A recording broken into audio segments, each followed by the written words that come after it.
haven't changed all that much. I thought I did. I've learned things, hopefully evolved in certain ways, but I imagined that I was going to return and be a little bit more stately and be a little wiser, maybe a little conservative. But it's not like that.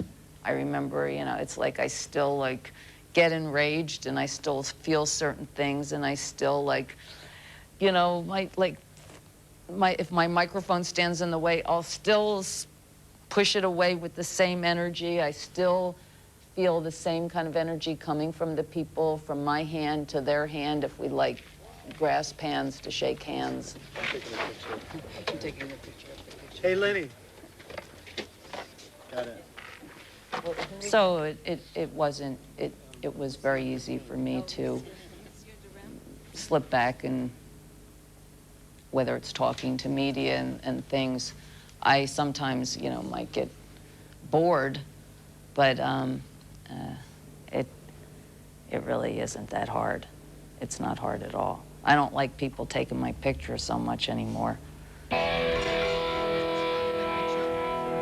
The idea of self-promotion is embarrassing for me at this time of my life. So I always hope that if I'm going to be involved in it, that maybe some good will come out of it, or something of worth will come out of it. I was down in Georgia, nothing was as real as the streets beneath my feet, descending into air.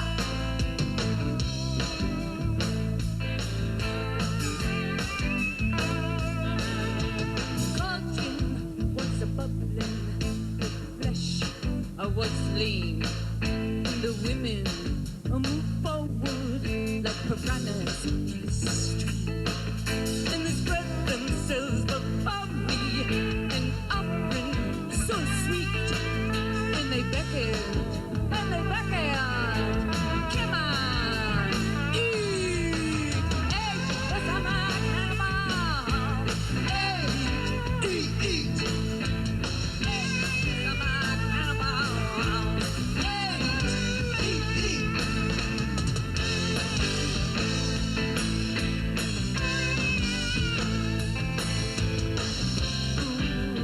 Around me, natives in a ring. I felt their souls withering like snakes in chains, and they wrapped themselves around me.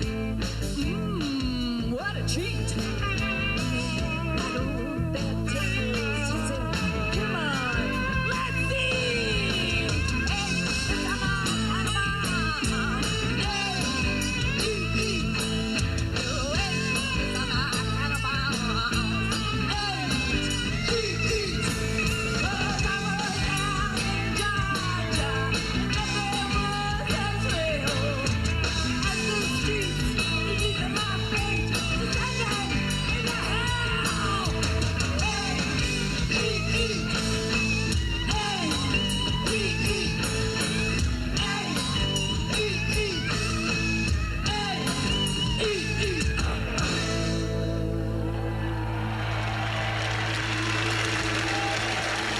My husband and I had planned to do a record.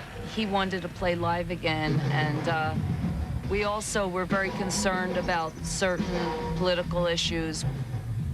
But when my husband died, I wanted to do an album to remember him, because he was a great man, but he was very modest and very reclusive.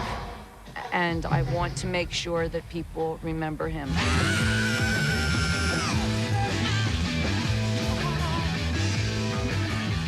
I didn't see the MC5. I lived in a farm town in New Jersey, and I never even heard of them, really. But the MC5 was a big influence on Lenny Kaye, and Lenny Kaye, of course, was a founding member of the Patti Smith group with myself. So their influence came in through Lenny.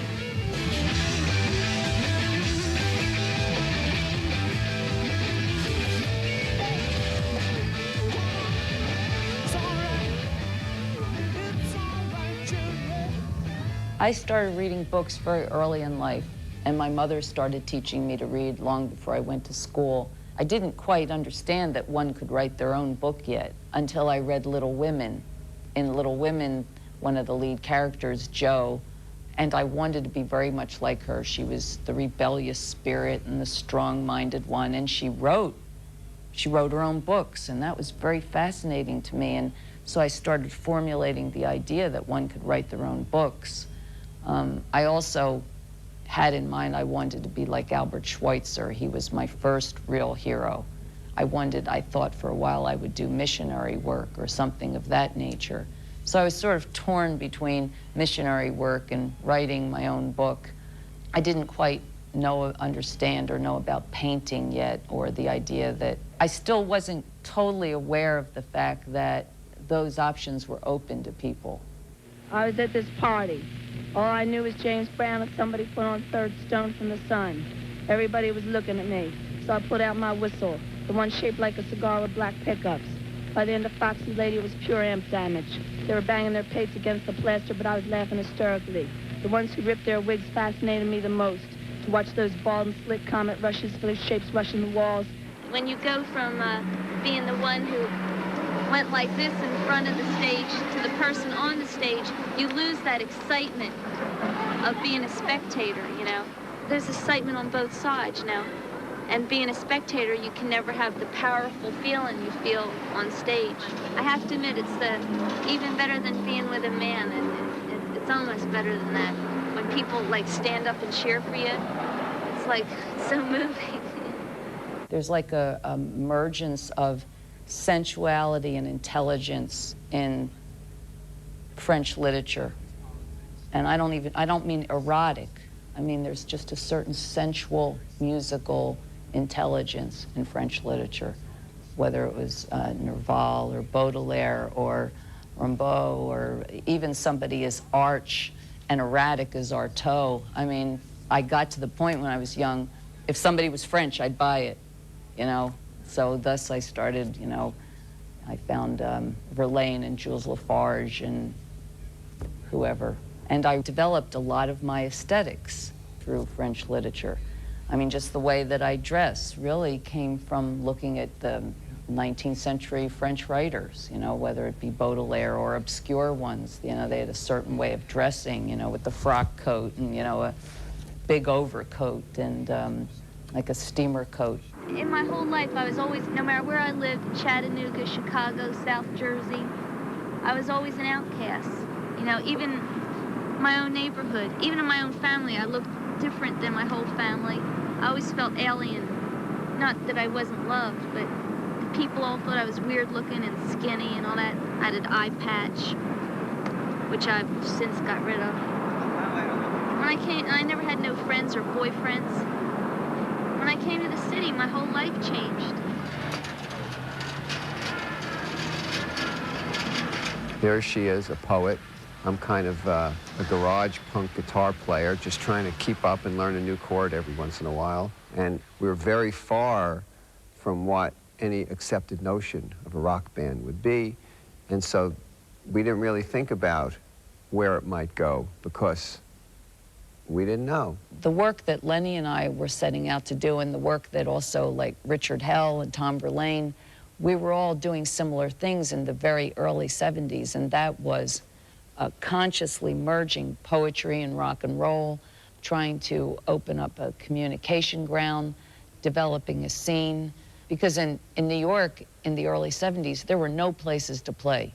Everything was either like a big stadium or theatrical things like David Bowie and things like that, or folk music. So we made our place. CBGB's was a little bar down in the Bowery, right near where William Burroughs lived, where the winos and the bums slept on the streets, you know, where dogs peed in front of, and it was just a little bar that nobody cared about. It was always empty. Nobody cared about CBGB's.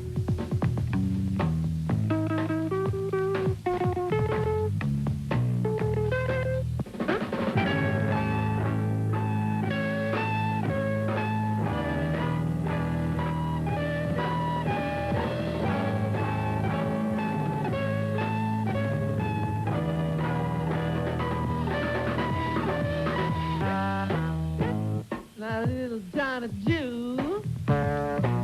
Oh, he's so cool. He has no decision. He's just trying to sell a vision. Oh, was he on display? No, no, not today. All that guy ever said. Television, I think, was the first band that played there. And there were maybe 14 people there. Lenny and I went there, and I was so excited to see this band because they were doing a lot of what we were doing. Then when I came to New York, I started writing for rock and roll magazines. And it's such a strange feeling. You feel like something's lost, you know? Now I can't look at a rock and roll magazine with the same excitement because I can write for anyone I want, you know? And she was actually the first person to write about television, the band. And I played on her first little single. Tom Verlaine and Richard Hell both being poets, intelligent, a little wild, raggedy, like ourselves, you know, with our, you know, and dressed in rags. And I saw a real future. I felt a real brotherhood with them.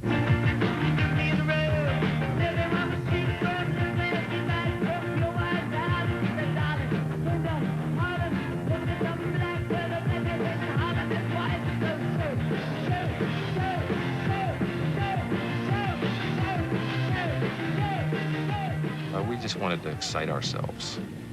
And the way to do that was to try to create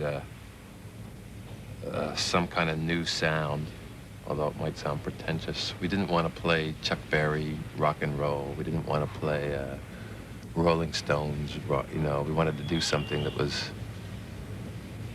I don't know, find a way to excite ourselves, not by reproducing something. And we played there for weeks and weeks and months, and young people started coming from all over to come to CBGB's, because at last we had a place. But we created that place.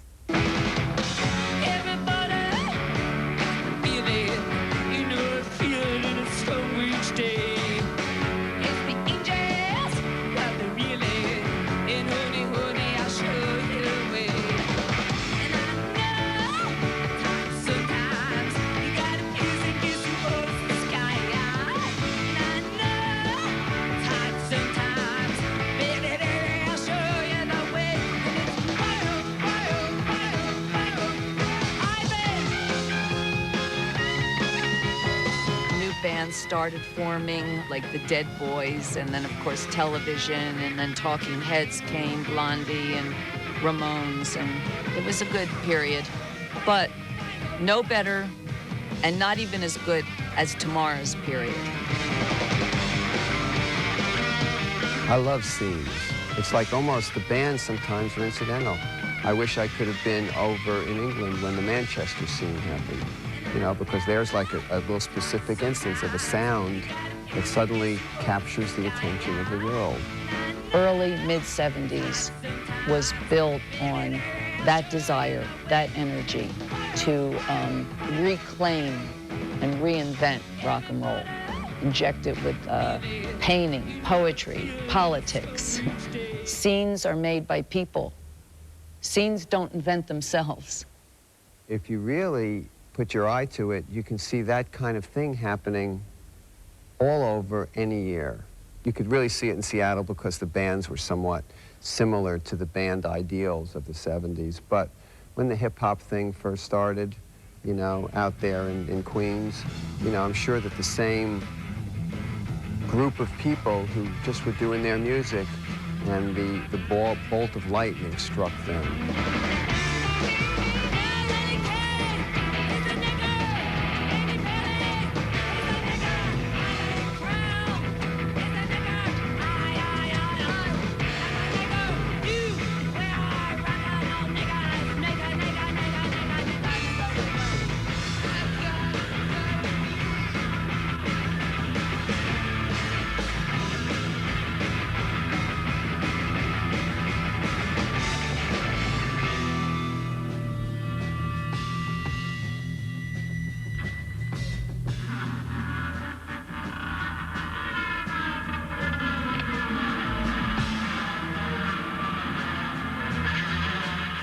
what we were trying to do with Rock and Roll Nigger was take a word that was narrow and specific, a word that was used to hurt people of a specific race, and reinvent the word so that it could be used as a proud badge instead of something that hurt people.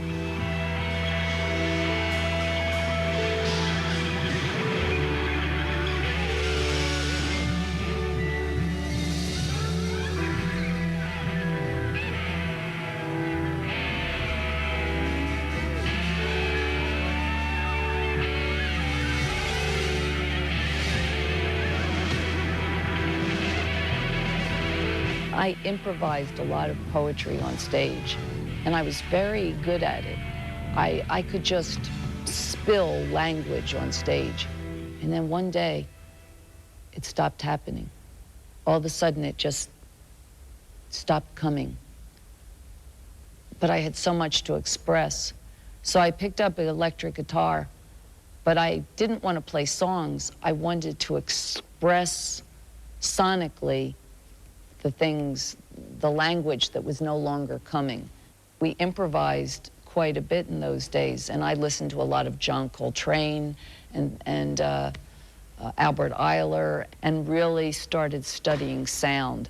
I could make feedback sound like a violin or sound like screaming seagulls, but I couldn't play a song, but I could play sound and I could play feelings.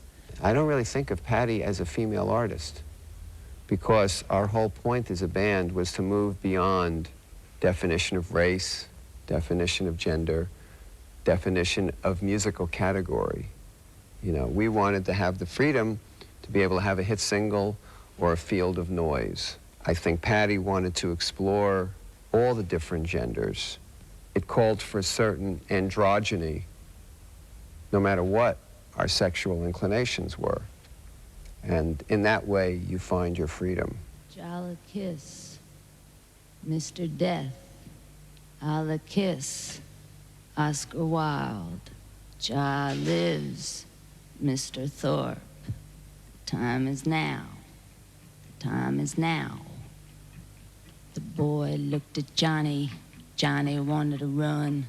Johnny wanted to move, but the movie kept moving as planned. The boy gripped Johnny. He pressed him against a locker. He drove it in, he drove it home, he drove it deep in Johnny. The boy disappeared. Johnny fell on his knees, started pushing his head against the locker. Started pushing his head against the locker. Started living mistakenly.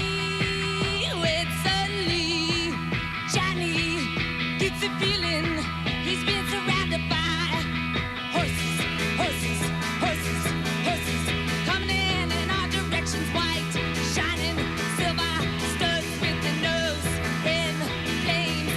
He saw horses, horses, horses, horses, horses, horses, horses, horses, leaning on a pony, like Boney Maroney. Do you know how to twist? Well, it goes like this, then you mash potato. To the alligator, and you twist the twister. Love your baby sister, want your baby sister, give me your baby sister, teach your baby sister to rise up from the knees. To the sweet pea, there is sweet pea, roll down on your back.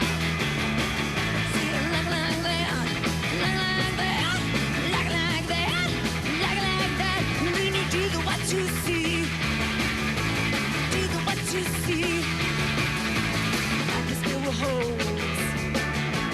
Johnny's just laying there in his burn coffin.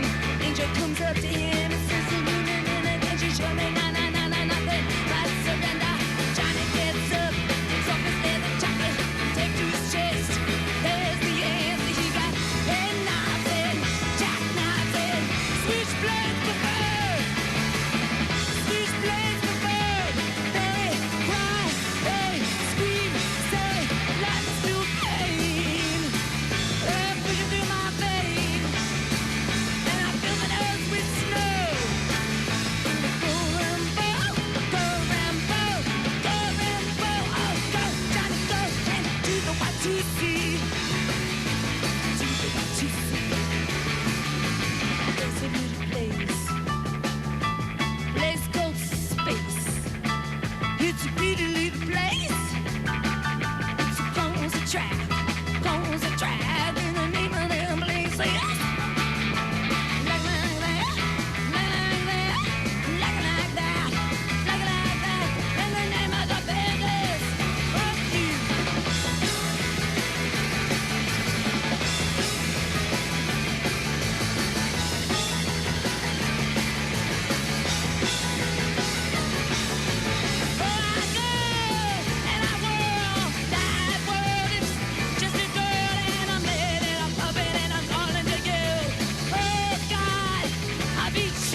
in taking more than one possibility. If you are male and choose other than female, you must take responsibility of holding the key to freedom.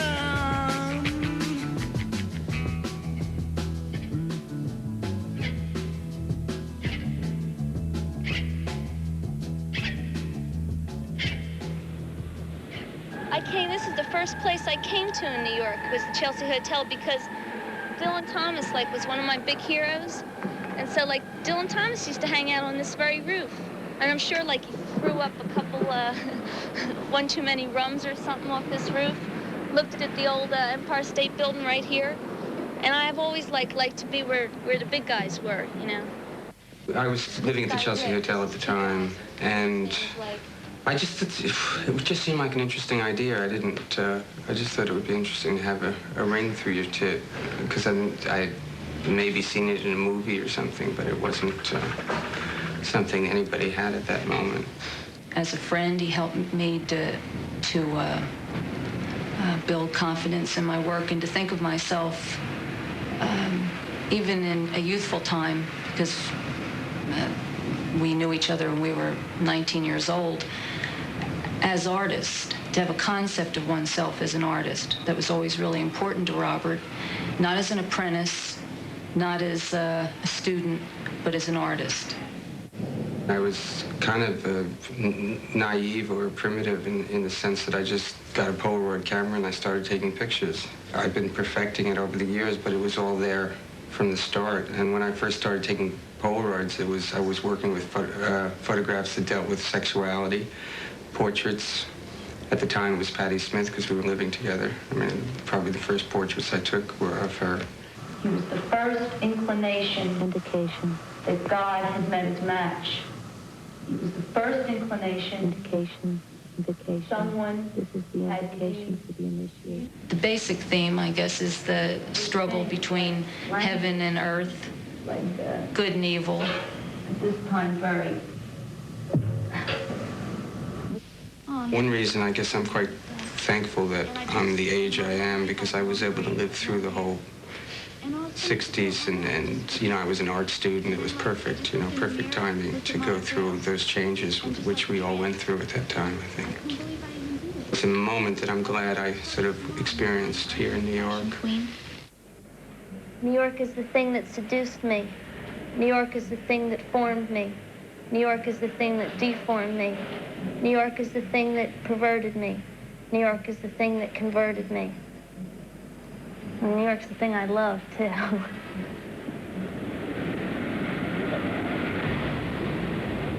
it's my little prayer for New York. I can put my fist up in the air. I don't give a shit, you know. I'm not afraid of death. You know, it's like, you know, I'm not afraid of anything except for fear itself.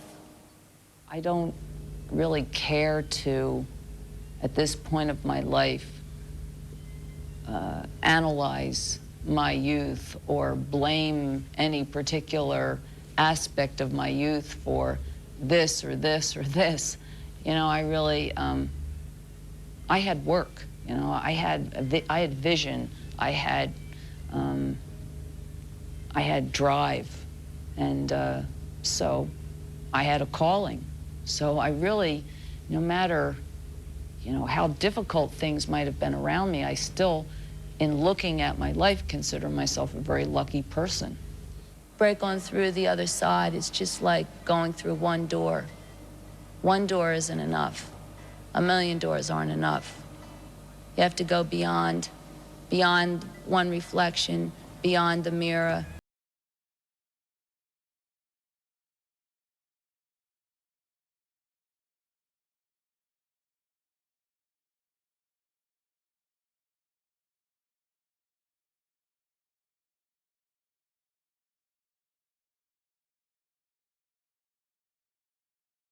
That I stopped performing or ended that particular phase of my work was that I really believed in 1979 that I had accomplished certain things I had set out to accomplish in the arena of rock and roll. I didn't set out to be a rock and roll star. I set out to open the field for other people.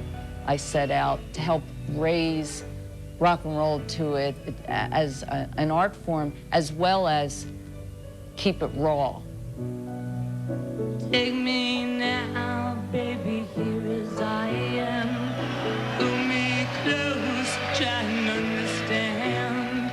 Desire is hunger, is the fire I breathe.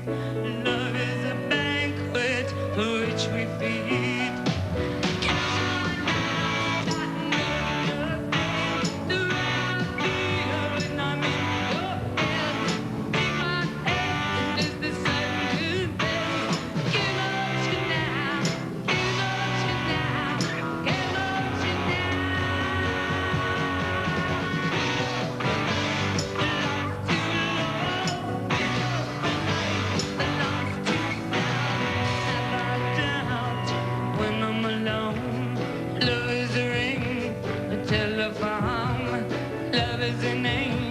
Disguised as last, here in my bed until the morning comes.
My first reaction when Patti said it was over is that she's right.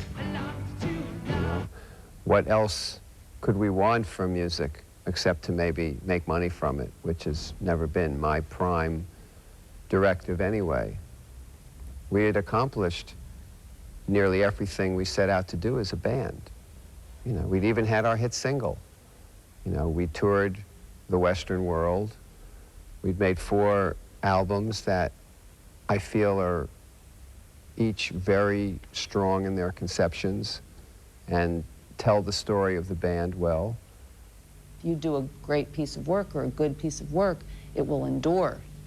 Your fame won't endure, your fortune won't endure, but if you develop yourself as a human being and an artist and do an honorable piece of work, that will endure. We'd inspired a number of musicians, none of which sounded like us, which to me is the greatest blessing, that, you know, what they get from you is pure inspiration. And we'd explored the music that each member of the band, and most especially Patti, had within them. This was the tale of a band that began in front of 200 people in St. Mark's Church on the Lower East Side at a poetry reading, and ended up in front of 70,000 people at a Florence soccer stadium. You can write a better movie if you tried. Whatever path I would have had, I would have done a similar type of thing. I would have at least closed that phase of my existence and perhaps gone to a monastery, perhaps, or found a master in some field and tried to learn or evolve. I did find a master. Fred was a master. Hi, hello, awake from thy sleep. God has given you soul to keep. All of the power that burns in the flame ignites the light in a single name. Battery, name of care, as to sleep in himself with guardian angels lie abide. Shed your light on my sleepy head.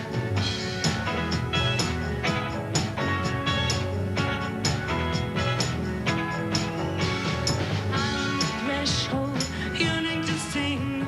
Done with the dance, just having one last fling. Here's to the moment when we said hello. A code of my spirit, are you ready? Let's go. Hey, hey, maybe we will come back someday now. Tonight, on the to the dive, up above in the land of love.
Frederick.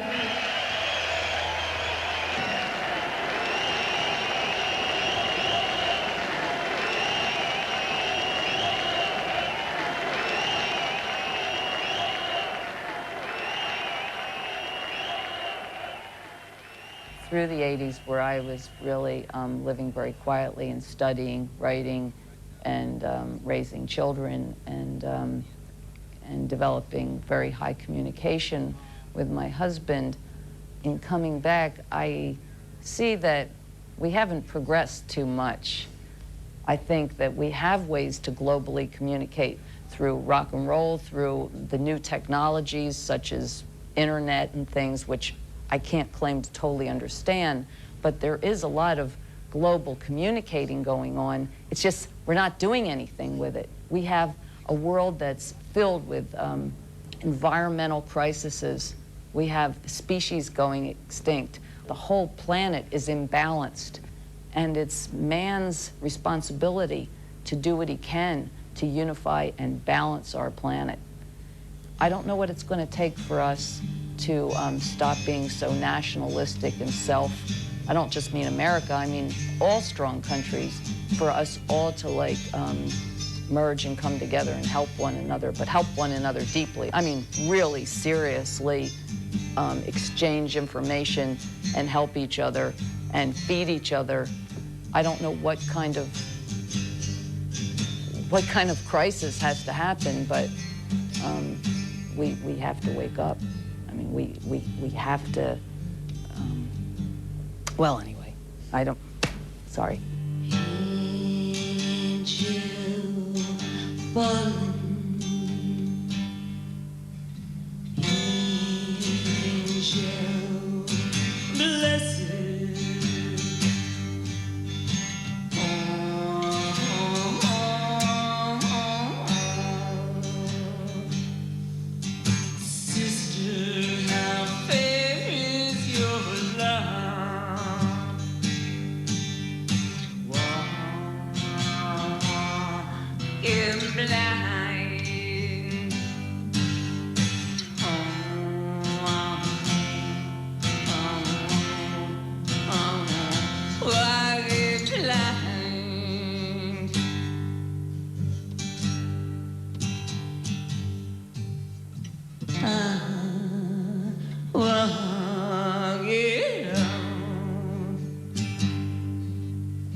What I want to do more than anything is to write.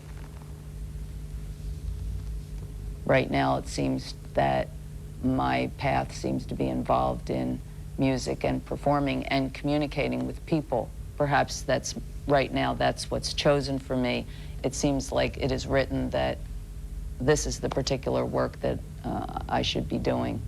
And I have a feeling that this will not last. It's not too far in the future where, again, I'll, be withdrawing from that, and I'll find the perfect work table and begin writing again.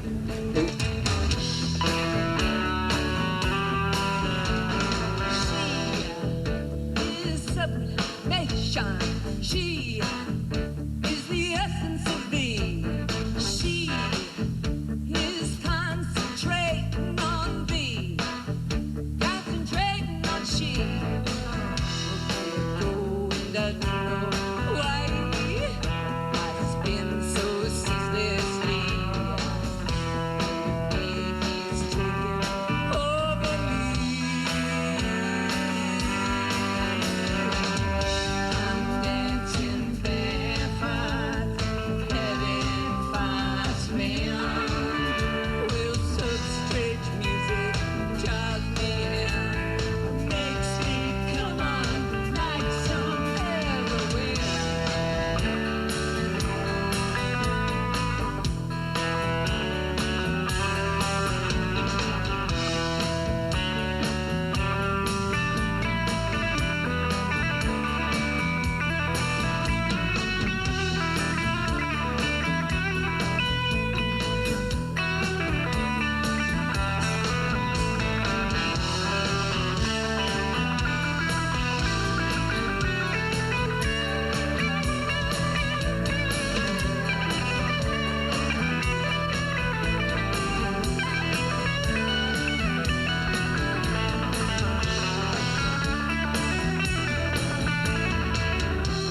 samedi prochain.